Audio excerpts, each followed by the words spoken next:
আর এই মুহূর্তে যে খবরের দিকে নজর রাখতেই হচ্ছে, তৃণমূলের গোষ্ঠী সংঘর্ষে উত্তপ্ত বর্ধমান। তৃণমূলের গোষ্ঠী সংঘর্ষে খাগড়াগড়ে তৃণমূলের দুই গোষ্ঠীর সংঘর্ষ এবং দুই গোষ্ঠীর সংঘর্ষে রীতিমতো এলাকায় উত্তেজনা।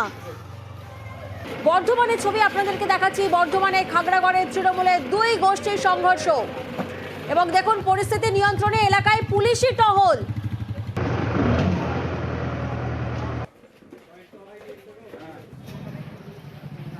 শরদিন্দু এই মুহূর্তে আমাদের সঙ্গে রয়েছেন। শরদিন্দুর থেকে একটু জানবো, শরদিন্দু এখন ঠিক কি পরিস্থিতি এবং কোন দুই গোষ্ঠীর মধ্যে এই সংঘর্ষের সূত্রপাতই বা কি? দেখো, এখন পরিস্থিতি যথেষ্টই থমথমে এবং বিশাল পুলিশ বাহিনী এলাকায় টহল দিচ্ছে।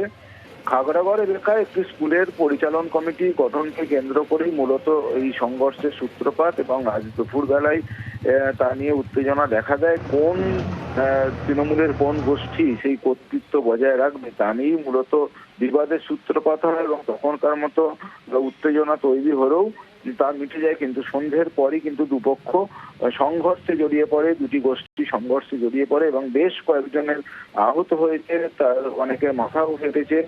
লাঠি বাঁশ নিয়ে একে অপরের উপর ঝাঁপিয়ে পড়ে এবং সেই খবর পেয়েই বিশাল পুলিশ বাহিনী এলাকায় যায় এবং পরিস্থিতি নিয়ন্ত্রণে আনে। তবে এখন যেহেতু আবার যদি সংঘর্ষ লাগতে পারে এরকম একটা পরিস্থিতি তৈরি হয়ে থাকায় বিশাল পুলিশ বাহিনী এই মুহূর্তে এলাকায় টহল দিচ্ছে।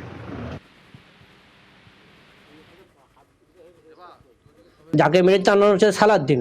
আচ্ছা, ও নিরীহ ছেলে। 4-5 জন মিলে হচ্ছে মদ্যপ অবস্থায় এসে কোনো কথা না বলে হঠাৎ করে মারধর শুরু করে। আমরা সঙ্গে ছুটে যাই এবং আমাদেরকে দেখে ওরা কিন্তু আরও বেশি ছেলের গ্যাদারিং করে সবকে মদ খাইয়ে আমাদের উপর চড়া হয়। আমার উপরে একটা বাঁশ এবং রড নিয়ে আক্রমণ করে পেছন থেকে। এলাকার দুষ্কৃতী ওরা মদ ছাড়া কিছু জানে না।